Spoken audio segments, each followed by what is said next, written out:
केसीआर के साथ मुलाकात और तमाम जो गतिविधियां चल रही है, एकजुट होने की यहाँ पर कवायद जो हो रही है, क्या कहेंगे इसको, किस तरीके से देखें? देखिए, केसीआर ने पत्रकारों के उस प्रश्न का जवाब नहीं दिया कि क्या नीतीश कुमार विपक्ष के चेहरा होंगे। वो विपक्ष के चेहरा बनाने नहीं आए मोदी के गए, वो आए, जो नारा उन्होंने दिया, भाजपा मुक्त भारत। मैं कहता हूं कि केसीआर आए नीतीश कुमार को मूल मंत्र देने के लिए, जैसे PFI युक्त बिहार कैसे हो, आतंक युक्त बिहार कैसे हो, हैदराबाद में जैसे सर तन से जुदा के जो आंदोलन चल रहे हैं वो बिहार में भी कैसे हो, हिंदू मुक्त बिहार कैसे हो। पहला सवाल तो कार्तिकेय कुमार से जुड़ा है कि कल देर रात उनको इस्तीफा देना पड़ा। ये वही कार्तिक कुमार है जिन पर अपहरण के मामले में, और केवल अपहरण, हत्या की नीयत से अपहरण, जिसमें 7 वर्ष की सजा का प्रावधान है, इन पर वारंट था गिरफ्तारी का। कोर्ट में सरेंडर करने के बजाय उसी दिन राजभवन पहुंच जाते हैं और शपथ ले लेते हैं, और उनको कानून मंत्रालय दे दिया जाता है। तो नीतीश जी, आप इतने कमज़ोर हो गए कि आपको मालूम नहीं था। आप तो गृह मंत्री हैं। मंत्री बनाने के पहले एक एक विधायक का पूरा और बायोडाटा मंगाया जाता है, विजिलेंस की रिपोर्ट आती है। उसके बावजूद लालू के दबाव में आपने उनको मंत्री बना दिया, और बाद में जब उनके इस्तीफे की मांग होने लगी तो लालू यादव ने कहा कि सुशील मोदी झूठा है। मुझे पूरी जानकारी है कि कार्तिकेय कुमार निर्दोष हैं, आज फिर क्यों इस्तीफा देना पड़ा। और ये 20 दिन तक इस प्रकार की फजीत होती रही, पूरे देश में बिहार की क्या छवि बनी। और देखिए, जैसे क्रिकेट के मैच का ये पहला ओवर था, जिस पहले ओवर में नीतीश जी क्लीन बोल्ड हो गए, तो ये तो पहला विकेट गिरा, अभी और कई विकेट गिरेंगे, अभी देखते जाइए क्या क्या होता है। नमस्कार, स्वागत है आपका हमारे चैनल पर। मैं हूं आपके साथ शिप्रा सैनी। बिहार की सियासत से जुड़ी कई बड़ी खबरें सामने आ रही है। दरअसल बड़ी खबर यह है कि नीतीश सरकार में मंत्री रहे कार्तिकेय सिंह, जो कि किडनैपिंग के मामले में जिन पर FIR दर्ज है, उनकी अग्रिम जमानत याचिका कोर्ट ने खारिज कर दी है। बड़ा झटका कह सकते हैं कि RJD को लगा है, चूंकि RJD के MLC हैं कार्तिकेय सिंह, जिन्हें नीतीश सरकार में मंत्री भी बनाया गया था, कानून मंत्री उन्हें बनाया गया था। लेकिन जिस दिन उन्होंने शपथ ली मंत्री पद की, उसी दिन कोर्ट ने उन्हें सरेंडर करने के लिए कहा था, जिसके बाद उन्होंने कोर्ट का रुख किया।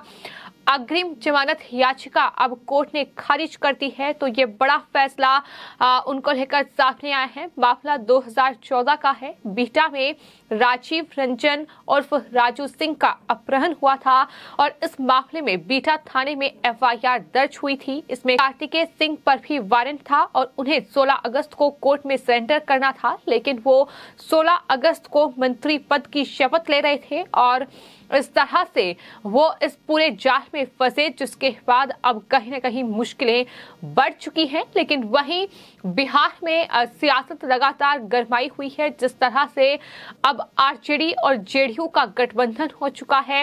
हालांकि मुख्यमंत्री नीतीश कुमार ही हैं, लेकिन जैसा कि माना जा रहा था कि प्रधानमंत्री पद के उम्मीदवार को लेकर कहीं ना कहीं JDU की ओर से ये पूरा खेल रचा गया है। आपको बता दें, कुछ ऐसी ही तस्वीरें सामने आई हैं। दरअसल पटना में जो JDU का कार्यालय है, वहां उसके बाहर कुछ पोस्टर लगाए गए हैं, जिसमें बिहार के मुख्यमंत्री नीतीश कुमार ने JDU के पोस्टरों पर ये लिखा है कि सुशासन का वादा किया, 2024 के आम चुनावों से पहले प्रदेश में देखा, प्रदेश में दिखेगा का नारा दिया।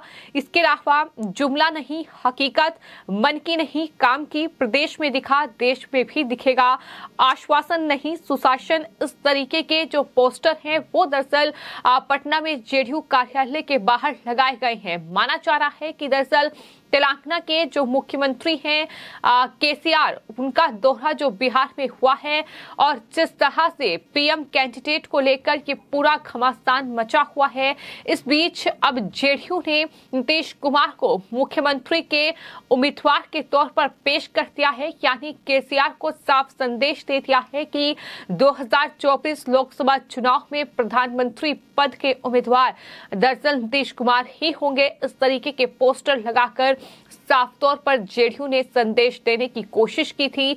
तो इस तरीके का घमासान हम देख रहे हैं। लेकिन वहीं तेलंगाना के मुख्यमंत्री केसीआर ने जो बिहार का दौरा किया है, उसके बाद अब राज्य की सियासत गरमाई हुई है। बीजेपी लगातार न सिर्फ केसीआर को घेर रही है बल्कि नीतीश कुमार की पार्टी पर भी हमलावर है। और इसी कड़ी में केंद्रीय मंत्री गिरिराज सिंह ने केसीआर पर बड़ा हमला बोला है। गिरिराज सिंह ने कहा है कि केसीआर बिहार में नीतीश कुमार को सिखाने आए थे कि मैं तेलंगाना और हैदराबाद में सर तन से जुदा करने का आंदोलन करवा रहा हूं। आप ही पीएफआई युक्त बिहार और हिंदू मुक्त बिहार और भारत का अभियान छेड़िए, यही विपक्ष की एकता का मंच है। इस तरीके से बड़ा हमला दरअसल गिरिराज सिंह की ओर से बोला गया है। साथ ही उन्होंने आगे ये भी कहा है कि तुष्टीकरण की राजनीति करना और हिंदू मुक्त भारत का अभियान नीतीश कुमार को सिखाने आए थे केसीआर।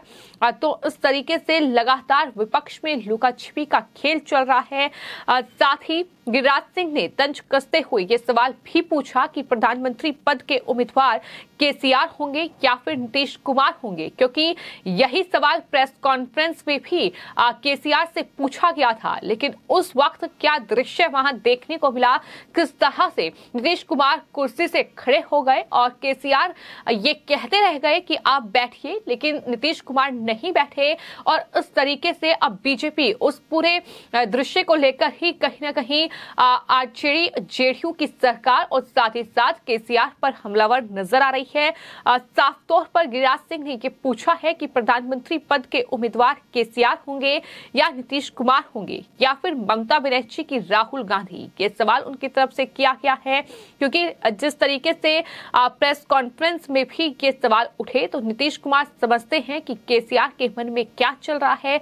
ये भी गिरिराज सिंह की ओर से तंज कसते हुए कहीं न कहीं नीतीश कुमार पर बड़ा हमला बोला गया है। तो बीजेपी कहीं न कहीं इस पूरे मामले पर चुटकी लेती नजर आ रही है। और न सिर्फ गिरिराज सिंह, इसके अलावा बिहार से बीजेपी के जो राज्यसभा सांसद हैं सुशील मोदी, उनकी तरफ से भी बड़ा हमला कहीं न कहीं नीतीश कुमार पर बोला गया है। और ये कहा गया है कि केसीआर ने नीतीश कुमार को पीएम उम्मीदवार के रूप में स्वीकार भी नहीं किया और सीधे तौर पर इनकार कर दिया। नीतीश कुमार ने एक प्रेस से बाहर निकलने की कोशिश की जब उनसे दरअसल इस बारे में पूछा गया। हालांकि केसीआर ने उन्हें कई बार बैठाने की कोशिश भी की, यानी उन्होंने भी उस वाक्य का ही जिक्र किया जब पत्रकारों ने केसीआर से ये पूछा कि आखिर पीएम पद का उम्मीदवार कौन होगा आप दोनों में से। तो इस पर हालांकि केसीआर ने ये कहा कि आने वाले वक्त में बैठकर इस पर बातचीत करेंगे, लेकिन नीतीश कुमार तुरंत कुर्सी से उठ गए और इस तरह से ये कहीं न कहीं बीजेपी को अब इन दोनों ही पार्टियों पर तंज कसने का एक मौका मिल गया है। बीजेपी लगातार खेल रही है, लेकिन कुल मिलाकर तस्वीर साफ है कि बिहार के मुख्यमंत्री नीतीश कुमार ने बीजेपी से अलग होने का जो फैसला 2024 लोकसभा चुनाव को सोचकर लिया था, अकेले दम पर वो ऐसा नहीं कर पाएंगे, ये वो भी बखूबी तरीके से जानते हैं। लेकिन वहीं केसीआर, जिन्होंने बिहार का दौरा किया और इसको लेकर जब सवाल उनसे किया गया कि क्या 2024 में गठबंधन की कोई तैयारी है और अगर है तो फिर प्रधानमंत्री पद का उम्मीदवार कौन होगा, लेकिन इसका जवाब फिलहाल विपक्ष या यूं कहें कि जेडीयू और केसीआर के पास नहीं है। आने वाले वक्त में देखना होगा कि आखिर क्या कुछ राजनीतिक चीजें निकलकर सामने आती हैं 2024 लोकसभा चुनाव से पहले। लेकिन फिलहाल इस तरीके से विपक्ष कहीं ना कहीं बिखरा हुआ नजर आ रहा है। फिलहाल आपकी इस पूरे मामले पर क्या राय है, हमें कमेंट बॉक्स में जरूर लिखें और चैनल को सब्सक्राइब करें। धन्यवाद। सीआर पटना आए थे कल, उन्होंने बहुत बड़ा नेता बताया मुख्यमंत्री जी को। बड़ा नेता तो बताया, लेकिन उनको कहाँ स्वीकार किया कि वो प्रधानमंत्री पद के दावेदार होंगे, कहाँ मोहर लगाई।